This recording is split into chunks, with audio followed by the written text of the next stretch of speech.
Hey, I'm Tyler. And I'm Katie. You're listening to Not-Stalgia, the podcast brought to you by Fruit Cups. Do you remember Fruit Cups? Yeah. Did you have a favorite fruit from the Fruit Cup? You know, I didn't eat a whole lot of Fruit Cup as a kid.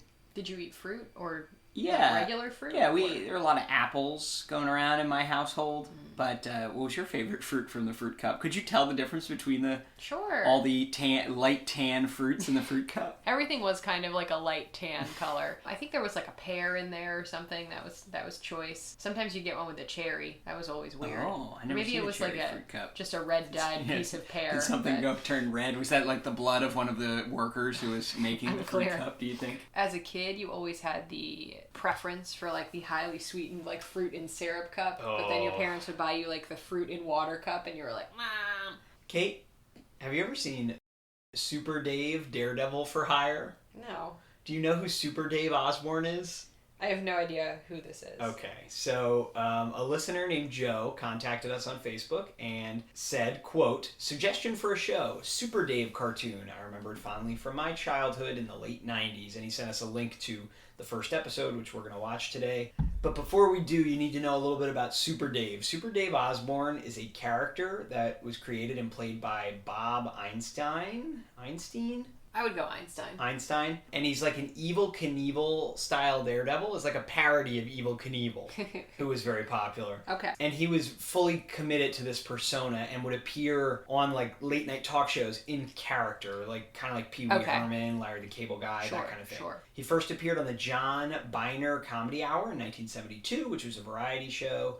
And then he was on lots of similar variety shows. There were a lot of shows like that in the 70s that had a bunch of weird skits. In the 80s, he became a recurring guest on Johnny Carson's Tonight Show and David Letterman's Late Night. So let's watch a quick clip from back then. Here he is in the 70s on another variety show called Van Dyke and Company, which was Dick Van Dyke's variety show. Because these were a dime a dozen back then. This wild jump of yours or this amazing ride, frankly, what does it entail? Well, Tom, it's the ultimate test of the human body, I believe. I'll be traveling up and down a track especially designed in a smallish metal car or container at approximately 150 miles an hour. Halfway through the ride, I will attempt to go through a complete 360-degree turn at 5 G's force. Now, this may sound like kind of a silly question, but what are your chances? Well, I wouldn't be doing this if I didn't think my chances were very good, Tom. They've told me if everything goes as well as it should go, it'll be fine. That caricature of Dick Van Dyke is both accurate and deeply unsettling. He's still alive, right? Yeah. Wow, golly. So when I think of like a persona, though, it seems like it would be more extreme than this. Like, you know what I mean? I guess I'm thinking of like Pee Wee Herman, right? Yeah, I should. This is just kind of like a man who I think has had a couple traumatic brain injuries. He's very toned down. He has this weird voice like this. It's like a tortoise. Yeah, when I compared him to Pee Wee, I didn't mean in terms of their energy, just the fact that this is an actor, a comedian, playing a character, is always in character generally when you see him. It's actually pretty funny. That's a funny skit. It's got 70s pacing. Yeah. So it's very slow, but yeah, it's good payoff. Okay, right? so the 70s pacing was a lot. It was very long for this payout, but he was describing how this stunt that he was going to do, and if the capsule fails, surely he will die, but it's really just Magic Mountain. Yeah, it's just like a roller coaster. It's a roller coaster. As soon as he sat, they strapped him in, then like a bunch of children like, nuns and children got on. It's actually pretty good. good. They spent 3 minutes that's a good bit. ramping up the bit. So now here's a clip of him on Letterman in the 90s, just to give you an idea of this is the other thing he would do. So he'd do these quote unquote stunts, but he'd also go talk. Oh, actually, this is yours. I'm giving some gifts to promote my new book, Super Dave Doggy Goodnight. And this is my pleasure to give you. Oh, you're giving me the dog? Oh, boy, this is a beauty. Hey, sweetie. What's the doggy's name? Super Dog. Super Dog. Boy, this is a beauty. And how old is he? 9 weeks. Oh, man, this is a cutie. This is, what is this, like Golden Retriever. Golden Retriever. I think Dave Letterman looks better now than he did in the 90s. All right, so time has ravaged Super Dave, as it will ravage us all. You know, it's 15 to 20 years later. Dave Letterman, I feel like he doesn't know how to hold a dog. All right. All right, you got the idea? Yes. He goes on late night talk shows and does weird deadpan bits. Yes. He's got a made up book for children here that's, you know, he's promoting. So that's his thing. Okay. Then they gave him his own variety show after being on variety shows for years, and it was called Super Dave, or sometimes known as the Super Dave Osborne Show on Showtime, which ran from 1987 to 1991, 5 seasons, 95 episodes. Here's a very quick clip from that. Unfortunately, as can happen in any show, we've got a little bit of a problem tonight. The Super One has yet to arrive. Now, I know this has to be killing him because he's waited for this moment his whole life. And it's a shame because he had such a terrific show planned for you, with a special guest star, the one and the only Ray Charles, and some great surprises. Frankly, I have no idea why the Super One is so late. But please stay tuned because I am certain he's going to be along any moment now. In all of the years that we have been working together, he has yet to miss a show. Tonight will be no exception, I am sure. Wait a minute. What's that I hear now? Hey, get the cameras over there right now. You know what? The Super One is surprising us with the stunt of his life. Wow! Can you imagine a whole 95 episode show with that? No, but I think people in the 90s would watch anything. Speaking of, that brings us to why we're here today. Super Dave Daredevil for Hire. This is the Super Dave animated series made by Deke for the Fox Channel's Fox Kids lineup, which is on every day after school and on Saturday mornings. The show's credits say that Super Dave, the character, was created by Bob Einstein. The series was developed by Reed and Bruce Shelley, and it aired from September 12, 1992 to some date unknown in 1993. This is one of the first shows I just cannot find. We've done like 200 episodes. Yeah. I cannot find the actual air dates for these episodes. It's weird. There was only one season, 13 episodes, and then they did a special a year later in 1994. I've never seen it, but listener Joe says he remembers it fondly, so we're going to watch Season 1, Episode 1, Super Bowl, Super Bomb, Super Dave. Super Dave now perform Loop-de-Loop and Supersonic Barrel Roll. Super Dave loop-de-loop and barrel roll. Yahoo!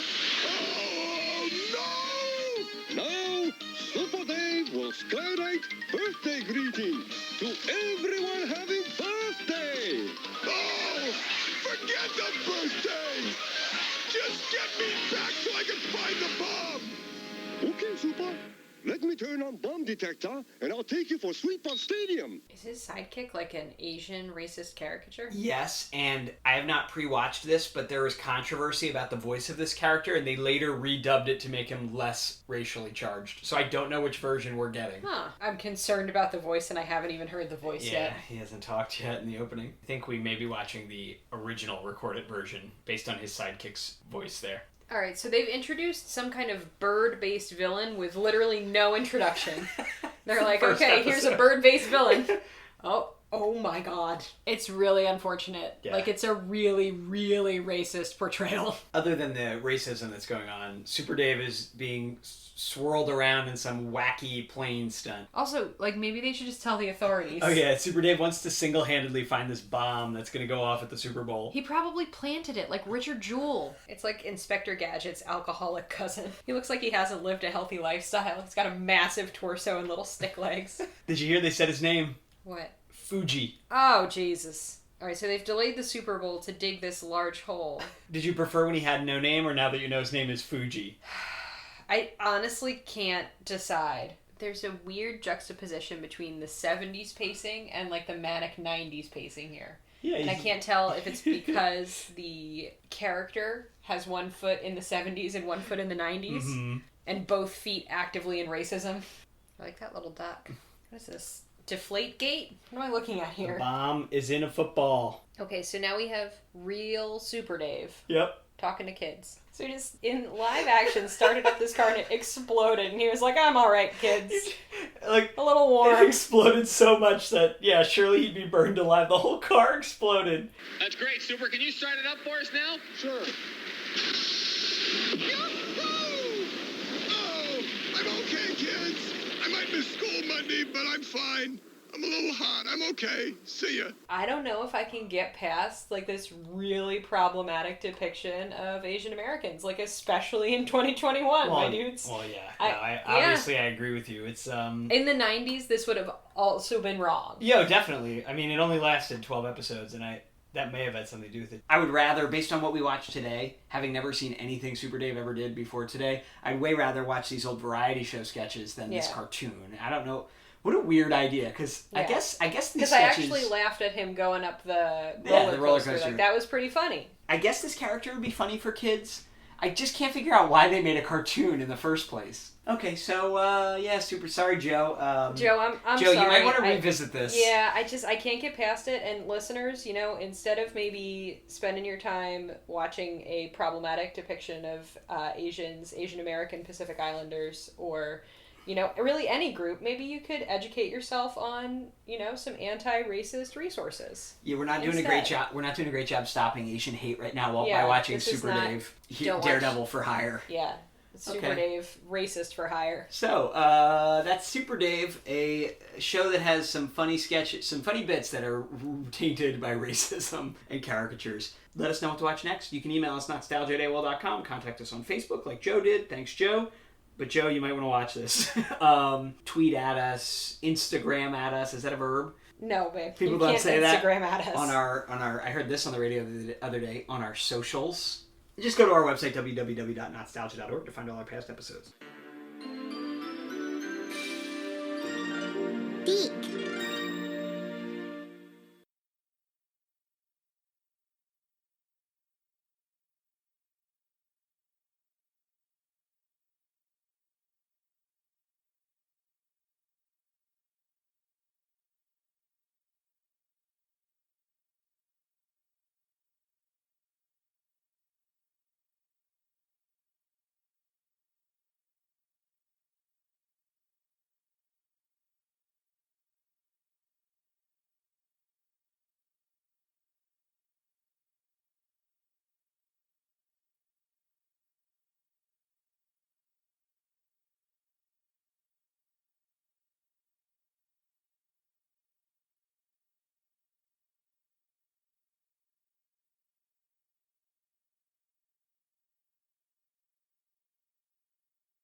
When lives are at stake and the danger too great, there is but one hero daring enough to rise to any challenge. He's incredible. He's spectacular. He's Super Dave Osborne. Daredevil for hire.